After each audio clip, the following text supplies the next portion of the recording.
ছেলেটার বয়স হবে বছর 10।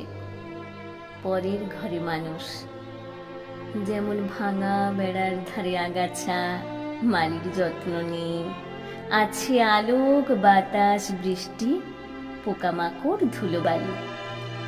কখনো ছাগলি দেয় মুড়ি, কখনো মারিয়ে দেয় গরুতে।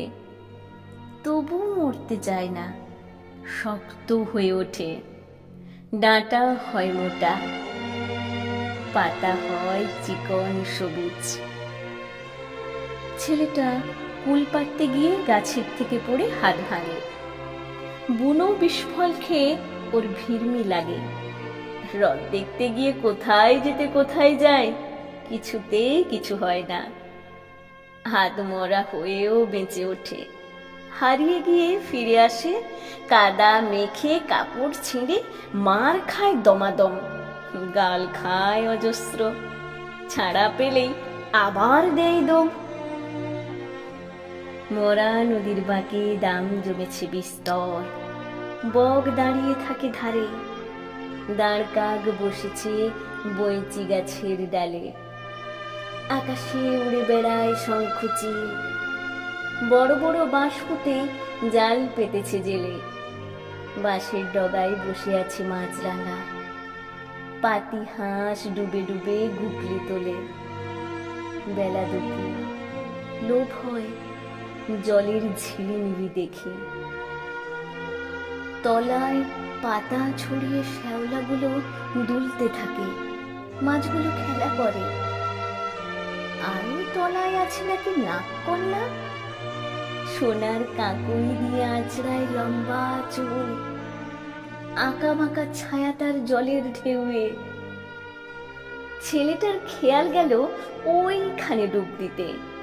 ওই সবুজ স্বচ্ছ জল সাপের চিকন দেহের মতো। কি আছে দেখি না, সব তাতে এই তার লোভ। দিল ডুব, দামে গেল জড়িয়ে, চেঁচিয়ে উঠে খাবে খেয়ে তলিয়ে গেল কোথায়। ডাঙায় রাখাল চড়াচ্ছিল গরু, জেলেদের ডিঙি নিয়ে টানাটানি করে তুললে তাকে। তখন সে নিঃশ্বাস।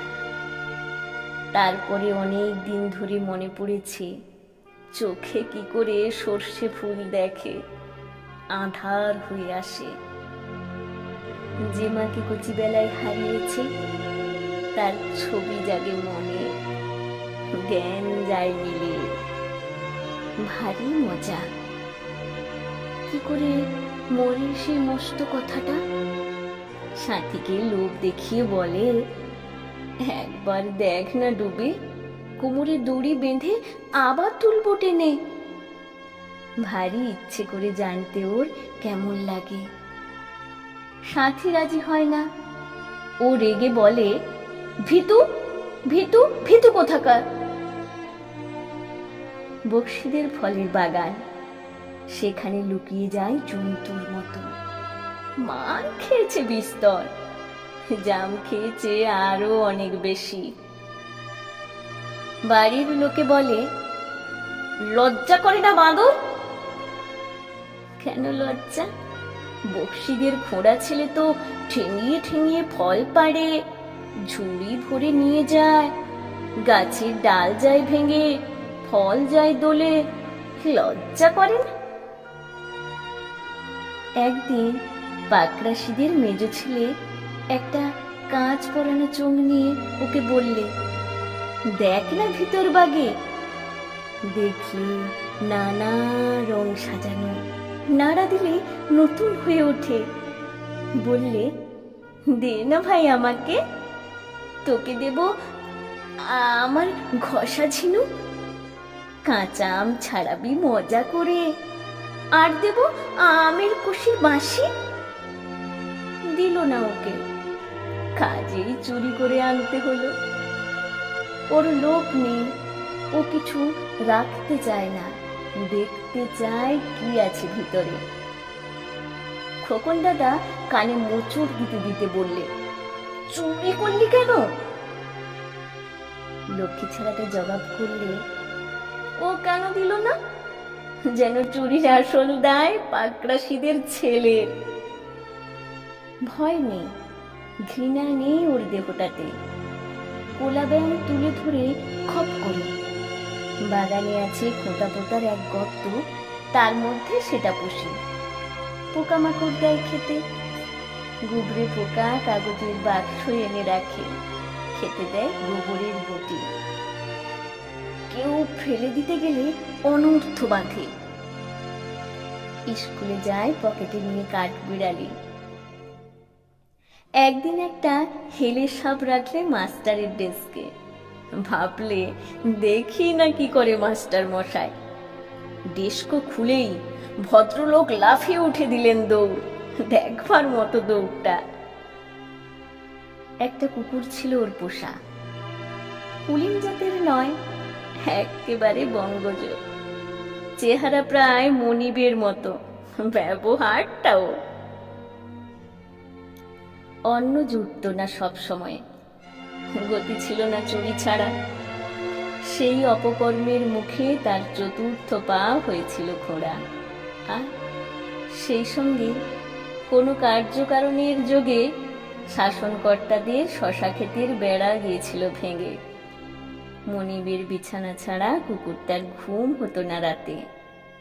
তাকে নইলে মনিবেরও সেই দশা। একদিন প্রতিবেশীর বাড়া ভাতে মুখ দিতে গিয়ে তার দেহান্তর ঘটল। মর্মান্তিক দুঃখেও কোনোদিন জল বেরোয়নি যে ছেলেটার চোখে। দুদিন সে লুকিয়ে লুকিয়ে কেঁদে কেঁদে বেড়ালো। মুখে অন্ন জল চুচল না। বক্সিদের বাগানে পেকেছে করম চা। চুরি করতে উৎসাহ হলো না। সেই প্রতিবেশীদের ভাগ্নে ছিল 7 বছরের। তার মাথার উপর চাপিয়ে দিয়ে এলো এক ভাঙা হাঁড়ি। হাঁড়ি চাপা তার কান্না শোনালে যেন ঘানি কলের বাঁশি। গেরস্ত ঘরে ঢুকলে সবাই তাকে দূর দূর করে। কেবল তাকে ডেকে এনে দুধ খাওয়ায় সিধু গয়লানি। তার ছেলেটি মরে গেছে 7 বছর হলো। বয়সে ওর সঙ্গে 3 দিনের তফাৎ।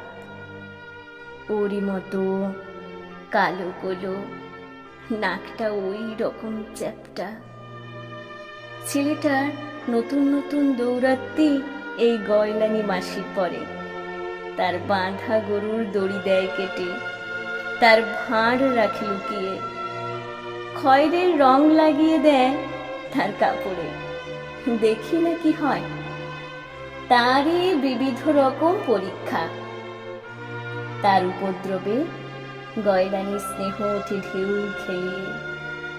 তার হয়ে কেউ শাসন করতে এলে সে পক্ষ নেয় ওই ছেলেটারই।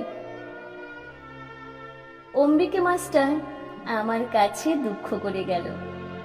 শিশু পাঠ্যে আপনার লেখা কবিতাগুলো পড়তে ওর মন লাগে না কিছুতেই, এমন নিরেট বুদ্ধি। পাতাগুলো দুষ্টুমি করে কেটে রেখে দেয়, বলে ইঁদুরে কেটেছে, এত বড় বাঁদর। আমি বললুম, সে ত্রুটি আমারই।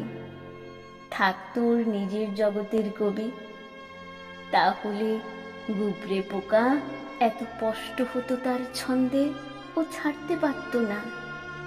কোনোদিন ব্যাঙের খাঁটি কথাটা কি পেরেছে লিখতে?